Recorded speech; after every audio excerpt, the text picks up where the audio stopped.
Yo, this is Karthikeyan and welcome back to my channel Karthikeyan Game 3. Guys, അപ്പോൾ നമ്മൾ നോക്കാൻ പോകുന്നത് വെച്ചാൽ ഇന്നലെ ഇറങ്ങിയ ഇൻഫിനിക്സ് GT20 Proൻ്റെ സ്പെസിഫിക്കേഷൻസും എൻ്റെ ഒപ്പീനിയനൊക്കെയാണ്. അപ്പോൾ ഈ ഫോണ് ഇതിൻ്റെ സെയിൽ സ്റ്റാർട്ട് ചെയ്യുന്നത് വെച്ച് കഴിഞ്ഞാൽ 28 ഏപ്രിലാണ്, 28 ഏപ്രിലാണ് ഇതിൻ്റെ സെയിൽ സ്റ്റാർട്ട് ചെയ്യുന്നത്. ഗൈസ്, അപ്പോൾ നമ്മൾ നേരെ സ്പെസിഫിക്കേഷനിലേക്ക് കിടക്കാം. പാന്ത നോക്കുകയാണെങ്കിൽ ഒരു പ്ലാസ്റ്റിക് ബാക്കാണ്, ഇതിൻ്റെ ബോഡി വന്നിരിക്കുന്നത് പ്ലാസ്റ്റിക് ബാക്കാണ്. പക്ഷേ IP54 dust and splash resistance ഉണ്ട്. പിന്നെ 194 ഗ്രാമാണ് ഇതിൻ്റെ വെയിറ്റ്. നിങ്ങൾക്കറിയായിരിക്കും കസ്റ്റമൈസ് ചെയ്യാൻ പറ്റും ഗൈസ്. ഇതിൻ്റെ RGB ലൈറ്റ് ഉണ്ട്, RGB LEDs ഉണ്ട് ബാക്കിൽ, ഇങ്ങനെ ഒരു C പോലത്തെ ഷേപ്പിൽ. അപ്പോൾ അത് കസ്റ്റമൈസ് ചെയ്യാൻ പറ്റും. വേണമെങ്കിൽ ഇവിടെയൊക്കെ ഫോട്ടോ ഒക്കെ വേണമെങ്കിൽ കാണിച്ചു തരാം. അത് കസ്റ്റമൈസ് ഒക്കെ ചെയ്യാൻ പറ്റും. ഡിസ്പ്ലേ നോക്കുകയാണെങ്കിൽ AMOLED 1 billion colors 144 Hz 1300 nitsൻ്റെ peak ബ്രൈറ്റ്നെസ്സോടെയാണ് display വന്നിരിക്കുന്നത്. അതുമാത്രമല്ല ഒരു 6.78 ഇഞ്ചിൻ്റെ ഒരു ഡിസ്പ്ലേയും കൂടെയാണ്. അപ്പം നല്ല ഡിസ്പ്ലേ തന്നെയാണ്. പിന്നെ 1080p ഡിസ്പ്ലേ തന്നെയാണ്, 144 Hz ആണ്. ഞാൻ പറയട്ടെ, ഇതൊരു ഗെയിമിംഗ് സ്പെഷ്യൽ ഫോൺ തന്നെയാണ്. അപ്പോൾ ഇതിൻ്റെ ലുക്കൊക്കെ കാണാൻ നിങ്ങൾക്ക് മനസ്സിലായി ഗെയിമിംഗ് ഫോൺ തന്നെയാണെന്ന്. അടുത്ത നമ്മൾ ഇതിൻ്റെ മെയിൻ സംഭവം ചിപ്സെറ്റ് നോക്കുകയാണെങ്കിൽ MediaTek Dimensity 8200 അൾട്ടിമേറ്റ് ആണ്. അപ്പോൾ ഒരു 4 നാനോമീറ്ററിൻ്റെ ഒരു ചിപ്സെറ്റാണ്. അപ്പോൾ ഇതിനെപ്പറ്റി നിങ്ങൾക്ക് പറയാൻ വെച്ചാൽ നമുക്ക് കുറച്ച് പറയാനുണ്ട്. സംഭവം എന്ന് വെച്ചാൽ നമ്മളെ പോക്കോ X6 Proയിലെ ചിപ്സെറ്റ് വെച്ച് നോക്കുകയാണെങ്കിൽ ഇത് കുറച്ച് താഴെയാണ് വരുന്നത്. യെസ്, പോക്കോ X6 Proയിലെ ചിപ്സെറ്റ് വെച്ചാൽ Dimensity 8300 അൾട്ര ആണ്. അപ്പോൾ അത് വെച്ച് നോക്കുമ്പോൾ ഇത് എന്തായാലും താഴെ തന്നെയാണ് വരുന്നത്. അപ്പോൾ ഇതൊക്കെ ഒരു ഒരേ പ്രൈസിങ്ങുള്ള കാറ്റഗറി ഫോണാണ്. അപ്പോൾ നല്ലൊരു കോമ്പറ്റീഷനാണ്, ഇൻഫിനിക്സ് നല്ല കോമ്പറ്റീഷനാണ്. കാരണം പോക്കോ X6 Pro ആണ് യെസ് കേസ് കുറച്ചുകൂടെ പെർഫോമൻസും അന്തുത്തൂലൊക്കെ നോക്കുകയാണെങ്കിലും എല്ലാം പോക്കോ X6 Proനാണ് കുറച്ചും കൂടെ കൂടുതൽ വരുന്നത്. പക്ഷേ എല്ലാണ്ട് നോക്കുകയാണെങ്കിൽ ചിപ്സെറ്റൊന്നും കുഴപ്പമൊന്നുമില്ല, നല്ല ചിപ്സെറ്റ് തന്നെയാണ്. പക്ഷേ 8300 അൾട്ര കുറച്ചും കൂടെ ബെറ്റർ ചിപ്സെറ്റാണ് ഇത് വെച്ച് കമ്പയർ ചെയ്ത് നോക്കുമ്പോൾ. അതാണ് എനിക്ക് പറയാനുള്ളത്.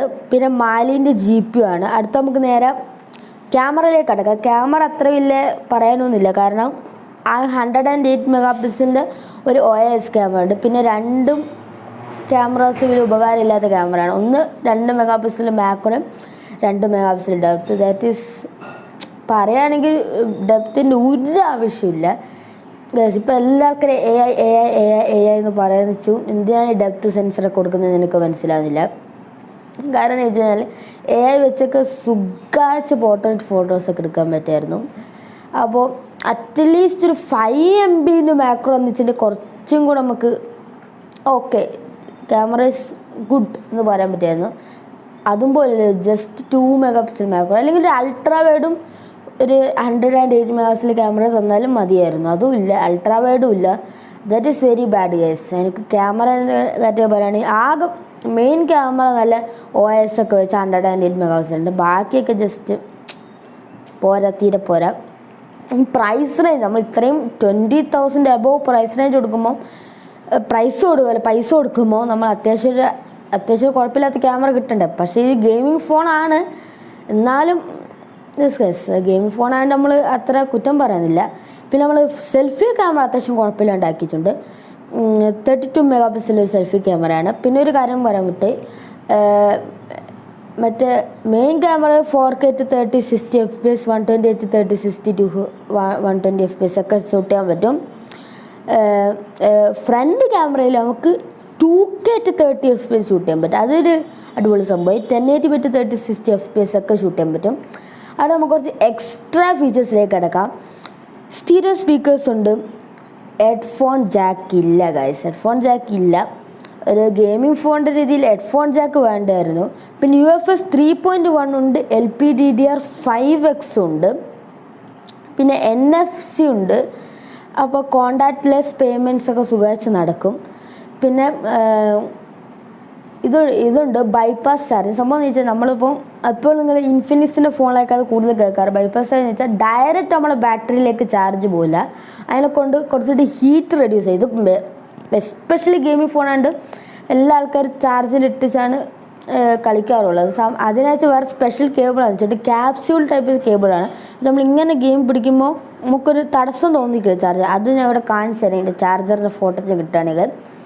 അപ്പോൾ നമ്മൾ മിക്ക ആൾക്കാരും ചില ആൾക്കാരൊക്കെ ചാർജ് കുത്തിയിട്ടായിരിക്കും കളിക്കുക. അപ്പോൾ കൂടുതൽ ഫോൺ ഹീറ്റ് ആവാണ്ടിരിക്കാൻ വേണ്ടിയിട്ടും പിന്നെ ബാറ്ററിക്ക് കംപ്ലൈൻ്റ് ആവാണ്ടിരിക്കാൻ വേണ്ടിയിട്ടാണ് അവർ ബൈപ്പാസ് ചാർജ് എന്ന ഫീച്ചർ നൽകിയിട്ടുണ്ട്.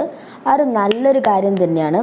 അപ്പോൾ നമ്മൾ ആദ്യം തന്നെ നമ്മൾ ഡയറക്റ്റ് ബാറ്ററിയിലൊക്കെ എല്ലാ ചാർജ് പോവുക, അതിനെക്കൊണ്ട് അത് നല്ലൊരു ഫീച്ചർ തന്നെയാണ്. അടുത്ത നമുക്ക് പിന്നെ under display optical fingerprint സ്കാനറുണ്ട് ഗൈസ്. അപ്പോൾ നമ്മൾ ബാറ്ററീൻ്റെ സെഷൻ നോക്കുകയാണെങ്കിൽ ഒരു 5000 mAh ഒരു ബാറ്ററി 45 വാട്ടിൻ്റെ ഒരു ചാർജിങ്ങാണ് വന്നിരിക്കുന്നത്. അടുത്ത നമ്മൾ എല്ലാവരും കാത്തിക്കുന്ന പ്രൈസിങ്ങിലേക്ക് കടക്കാം. 8GB 256GB പ്രൈസാണ് 24,999. 12GB 256GB പ്രൈസാണ് 26,999. ഇപ്പോൾ 12GB വേരിയൻറ്റ് ഫ്ലിപ്കാർട്ടിൽ അവൈലബിൾ അല്ല, ഔട്ട് ഓഫ് സ്റ്റോക്ക് എന്നൊക്കെയാണ് കാണിക്കുന്നത്. അപ്പോൾ നിങ്ങൾക്ക് മാക്സിമം ഓഫേഴ്സൊക്കെ ഇൻക്ലൂഡ് ചെയ്ത് വാങ്ങാം. കുറേ ഓഫേഴ്സ് ഉണ്ട്, കുറേ ഓഫേഴ്സ് ഉണ്ട്. അപ്പോൾ അതൊക്കെ ഇൻക്ലൂഡ് ചെയ്ത് വാങ്ങാം. അപ്പോൾ ഗൈസ്, അപ്പോൾ എനിക്ക് പറയാമെന്ന് വെച്ച് കഴിഞ്ഞാൽ നല്ലൊരു ഫോൺ ഗൈസ്. അണ്ടർ 25K നല്ലൊരു സ്മാർട്ട് ഫോൺ തന്നെയാണ്. ഇതിൻ്റെ ഡൗൺ ഗ്രേഡ്സ് വെച്ച് കഴിഞ്ഞാൽ ക്യാമറ അത്ര പോരാ. പിന്നെ ചിപ്സെറ്റ് എല്ലാവർക്കും ഇതിൻ്റെ ചിപ്സെറ്റ് ഹൈലൈറ്റ് അയച്ച് പറയുന്നുണ്ടെങ്കിലും ചിപ്സെറ്റ് കമ്പയർ ചെയ്യുമ്പോൾ MediaTek Dimensity 8300 Ultra ആ ചിപ്സെറ്റ് വെച്ച് നോക്കുമ്പോൾ ഈ ചിപ്സെറ്റ് 8200 അൾട്ടിമേറ്റ് വെച്ച് നോക്കുമ്പോൾ പോക്കോ S6 Pro ആണ് കുറച്ചുകൂടെ ബെറ്റർ ആയിട്ട് പറയാനുള്ളത്. സംഭവം എന്ന് വെച്ചാൽ അതിൻ്റെ ക്യാമറ അത്യാവശ്യം കുഴപ്പമില്ല. അതിൻ്റെ അകത്ത് ഗൈസ് അതിൻ്റെ ക്യാമറ നോക്കുകയാണെങ്കിൽ അതിൻ്റെ അകത്ത് അൾട്രാ വൈഡ് ഉണ്ട്, പിന്നെ എന്താ പറയുക അൾട്രാ വൈഡ് ഉണ്ട്, കുറച്ചും കൂടെ ബെറ്റർ ചിപ്സെറ്റാണ്. അപ്പോൾ പറയണ രണ്ടും അടിപൊളി ഫോൺ തന്നെയാണ്. രണ്ടും 25K അണ്ടറിൽ നല്ല ഗെയിമിംഗ് ഫോൺസ് തന്നെയാണ്. അപ്പോൾ എൻ്റെ ഒരു ഒപ്പീനിയൻസ് ചില ആൾക്കാർക്ക് പോക്കോ എന്താ പറയുക പണ്ടത്തെ ഒരു ഇഷ്യൂസ് ആയിരുന്നു ചില ആൾക്കാർക്ക് പേടിയുണ്ടാവും. ചില ആൾക്കാർക്ക് ഇൻഫിനിക്സ് എന്ന് വെച്ച് കഴിഞ്ഞാൽ സോഫ്റ്റ്വെയർ ഇപ്പോൾ അവർ പറയുന്നത് വെച്ച് കഴിഞ്ഞാൽ അവരെ എന്താ പറയുക ഇതാക്കിയെന്നാണ് ഇൻഫിനിക്സിൻ്റെ OS ഉണ്ടല്ലോ, അത് നല്ല രീതിയിൽ ഇപ്പം റിഫൈൻഡ് ആക്കിയെന്നാണ്. അപ്പോൾ എൻ്റെ ഒരു ഒപ്പീനിയൻ പറയുന്നത് പോക്കോ S6 Pro ആണ് കുറച്ചും കൂടെ ഒരു ബെറ്റർ സ്മാർട്ട് ഫോൺ. അപ്പോൾ ഞാൻ പറയുകയാണെങ്കിൽ പോക്കോ S6 Pro ആണ് ഗൈസ് മേടിക്കുന്നത് നല്ലത്. ഇൻഫിനിക്സ് GT20 Pro അടിപൊളി ഫോണാണ്, അതിന് ഒരു ഡൗട്ടില്ല. അമേസിങ് സ്മാർട്ട് ഫോൺ തന്നെയാണ്. രണ്ടും ഒരേ ഇതിൽ നിൽക്കുന്ന ഒരു സ്മാർട്ട് ഫോൺ തന്നെയാണ്. എന്നെക്കൊണ്ട് രണ്ട് സ്മാർട്ട് ഫോൺസ് നല്ല തന്നെയാണ്. പക്ഷേ എൻ്റെ ഒരു ഒപ്പീനിയൻ വെച്ച് പറയാം നമുക്കൊരു പോക്കോ S6 Pro ആണ് നല്ലത്. പക്ഷേ GT20 Pro നിങ്ങൾക്ക് നോക്കാം, നിങ്ങളുടെ ഒപ്പീനിയൻ ആയിസ്. എൻ്റെ ഒരു opinion Poco S6 Pro is slightly better than, slightly അല്ല കുറച്ചുകൂടി നല്ല ബെറ്റർ നോക്കുകയാണെങ്കിൽ പോക്കോ S6 Pro തന്നെയാണ്. ചിപ്സെറ്റ് വൈസ് ആണെങ്കിലും ക്യാമറ വൈസ് ആണെങ്കിലും. അപ്പോൾ ഇത്ര നമ്മളെന്ത് വീഡിയോ ഗൈസ്, നിങ്ങളുടെ ഒപ്പീനിയൻ പറയാം, നിങ്ങൾക്ക് ഏതാണ് നല്ലത് ജസ്റ്റ് കമൻറ്റ് ആകുമ്പോൾ. എൻ്റെ ഒപ്പീനിയൻ പോക്കോ S6 Proയ്ക്ക് കുറച്ചുകൂടെ ബെറ്റർ. മറ്റേ ഫോണും കുഴപ്പമില്ല, നിങ്ങൾക്ക് രണ്ട് ഫോണും ചെക്കൗട്ട് ചെയ്യാം. ഗെയിമിംഗ് ഫോൺസ് വേണമെങ്കിൽ അണ്ടർ 25 രണ്ട് ഫോൺ ചെക്കൗട്ട്. എൻ്റെ ഒപ്പീനിയനാണ് പോക്കോ S6 Pro ഗൈസ്. അപ്പോൾ നിങ്ങളെ ഒപ്പീനിയനൊക്കെ just comment down below guys. അപ്പോൾ ഇത്ര നമ്മളെന്ത് video. Bye bye, see you next time is by.